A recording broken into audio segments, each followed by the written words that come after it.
Hoy vamos a ver la otra de las corrientes de pensamiento dentro de la filosofía latinoamericana.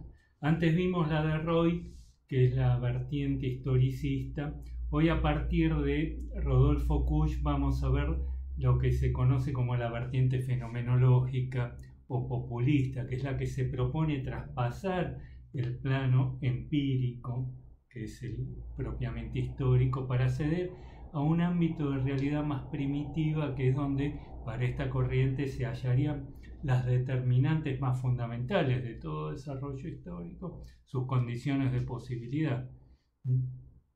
Bueno, este pensamiento se va a desplegar entonces a partir de una serie de antinomias.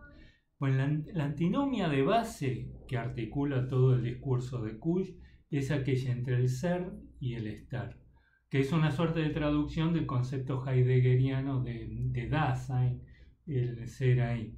Bueno, el estar para Kusch indica ese ámbito de realidad más primitiva, que es el ámbito preóntico, el cual no es el mismo un producto histórico, sino por el contrario aquel que da origen y sentido a la historia, es su fundamento último, una suerte de arqué. Este nos traslada entonces a un plano inasible conceptualmente, que es imposible de definir según las categorías racionales, porque no pertenece ya al ámbito, que excede el ámbito de la razón.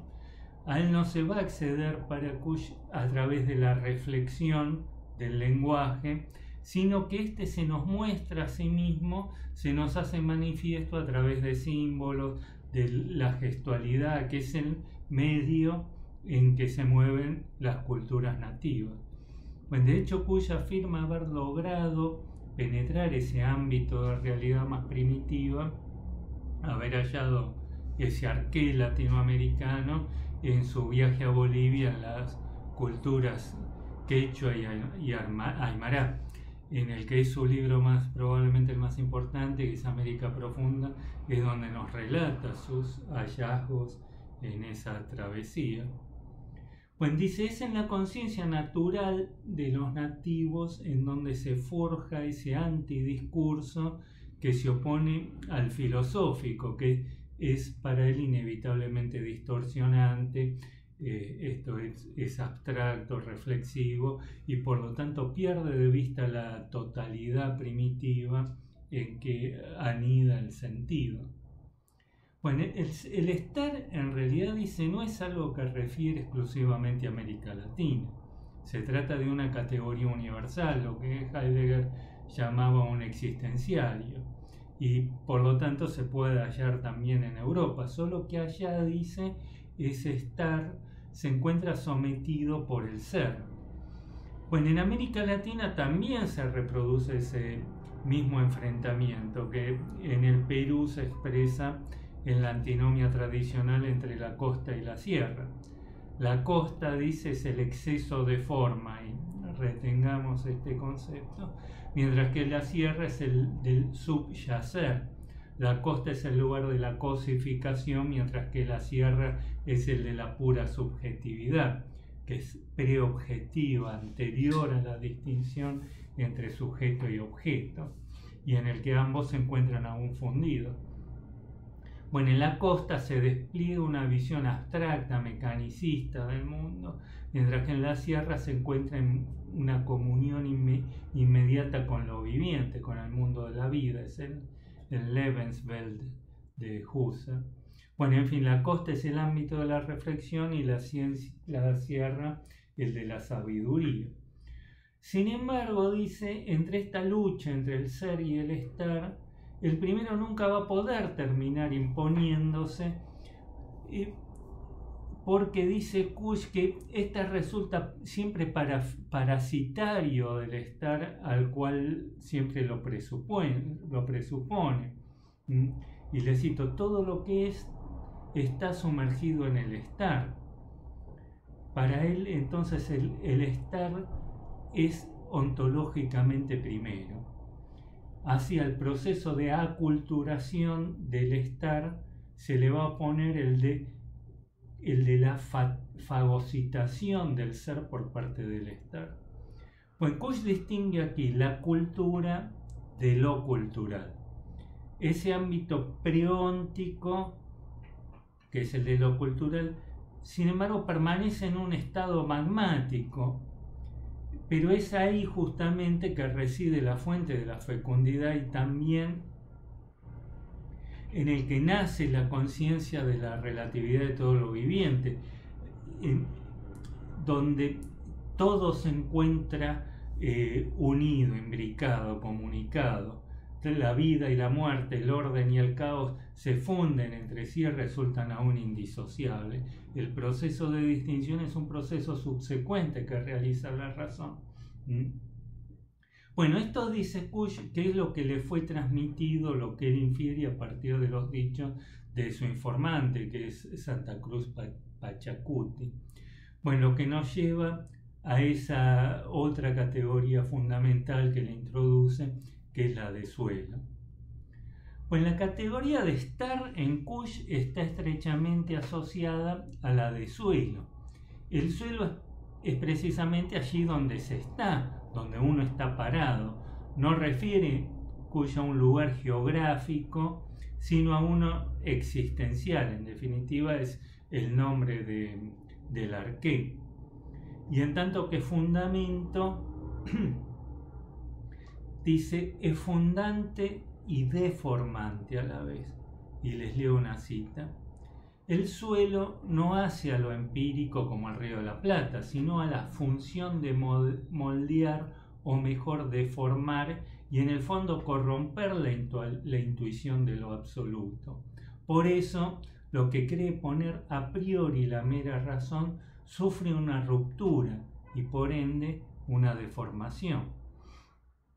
Bueno, ahora cabe acá preguntarse, ¿no? ¿Cuál es ese suelo sobre el cual se funda la propia perspectiva de Kusch y en definitiva toda la filosofía latinoamericanista? Más precisamente, ¿hasta qué punto es la cultura nativa realmente la que funda su discurso o inversamente? ¿Es su discurso el que conforma su visión de la cultura nativa? Y en dicho caso, bueno, ¿cuál es la estructura de ese discurso? En definitiva, ¿cuál es el régimen de saber sobre el cual éste a su vez se funda? Bueno, esto nos lleva a quien es, a mi entender, el crítico más lúcido de la filosofía latinoamericana, que es el colombiano Santiago Castro Gómez, profesor de la Universidad Javeriana y fue en su momento miembro del llamado Grupo de Bogotá. Bueno, en su libro clásico, que se titula justamente Crítica de la Razón Latinoamericana, Castro Gómez desmonta de manera sistemática la serie de operaciones que subyacen a las construcciones conceptuales de las distintas vertientes que conforman esta corriente de pensamiento. Bueno, y esto va a suponer un giro fundamental en los modos de abordar la cuestión.